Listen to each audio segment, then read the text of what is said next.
Si heu utilitzat les fitxes anteriors del quadern per començar a imaginar necessitats o àrees d'oportunitat, el més normal és que a aquestes alçades tingueu una bona colla d'interrogants o idees a explorar. Fins a quin punt les necessitats que heu imaginat són representatives de totes les joves? Les expressarien de la mateixa manera?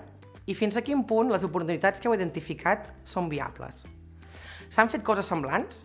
Amb quins agents del territori caldria parlar per saber si les oportunitats són vàlides i pertinents?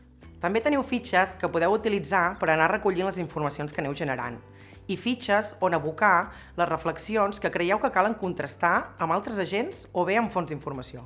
Doncs una bona forma de resoldre la situació és la de convertir aquests dubtes en preguntes i aquestes preguntes en propòsits de recerca. Si sou capaces de consensuar amb l'equip el que faria falta saber per respondre aquestes preguntes, ja teniu la meitat de la feina feta. A partir d'aquí ja només es tracta de llegir-vos les instruccions de les fitxes i deixar-vos portar per la màgia del treball de camp. Teniu un lloc on apuntar els participants que voleu involucrar, els mètodes d'indagació social que voleu utilitzar i els guions en els que us voleu basar.